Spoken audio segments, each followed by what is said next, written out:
ప్రకాశం జిల్లా ముండ్లమూరు మండలం లక్ష్మీనగర్ గ్రామంలో ఒక ఇంట్లో అక్రమంగా దాచిపెట్టిన 245 మద్యం కేసులను జిల్లా ఎక్సైజ్ అధికారులు పట్టుకున్నారు. ఎస్పీ గురుడా సుమిత్ సునీల్ మాట్లాడుతూ, సుమారు ఈ మద్యం బాధ్యులను 18 లక్షల విలువ చేసే మద్యం బాటిల్స్ పట్టుకున్నామని, ఇద్దరిని అదుపులో తీసుకున్నామని, ఒకరు పరారీలో ఉన్నారని, ఎన్నికల దృష్ట్యా డబ్బు, మద్యం లాంటి వాటిపై దృష్టి పెట్టాలని విలేకరులకు సూచించారు. ఇంకా పూర్తి వివరాలు తెలియాల్సి ఉంది.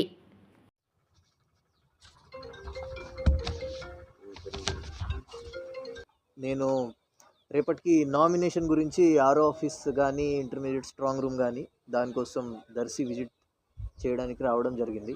అదేలోపు మన ప్రకాశం జిల్లా ఎస్సీబీలో ఉన్న ఇన్స్పెక్టర్ వాంసీ గారు, సూపరింటెండెంట్ రవికుమార్ గారు, అడిషనల్ ఎస్పీ నాగేశ్వరరావు గారు, వాళ్ళ టీం ఈరోజు పెద్ద ఎత్తున 243 బాక్సెస్ పట్టుకోవడం జరిగింది. ఇది డ్యూటీ పెయిడ్ లిక్కర్. ఇది వాళ్ళు చెప్పడం నాకు అంటే ఇప్పుడు ప్రజెంట్ 3 గవర్నమెంట్ లిక్కర్ షాప్ నుంచి ఇది తీసుకురావడం జరిగింది. దానికి అన్ని డీటెయిల్స్ మీకు అడిషనల్ ఎస్పీ నాగేశ్వరరావు గారు ఇస్తారు. దాంట్లో ఇన్వెస్టిగేషన్ జరుగుతుంది.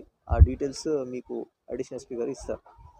243 బాక్సెస్ 11,825 ఆ డీటెయిల్స్ ఆయన దగ్గర నుంచి తీసుకోండి. సో నేను ఆల్ ప్రకాశం ప్రజలకి అదే చెప్పబోతున్నాను. ఎటువంటి ఇన్ఫర్మేషన్ ఈ ఎలక్షన్ సమయంలో లిక్కర్ గురించి మీ దగ్గర ఉంటే, క్యాష్ గురించి కానీ, ఫ్రీబీస్ గురించి ఉంటే దయచేసి పోలీస్ వాళ్ళకి కానీ, ఎస్సీబీ వాళ్ళకి కానీ తెలియజేస్తే మేము ఖచ్చితంగా చర్య తీసుకుంటాం. దానికి హెల్ప్ లైన్ నంబర్లు కానీ, డయల్ 100 కానీ, డయల్ 112 కానీ మీకు ఇవ్వడం జరుగుతుంది. Thank you.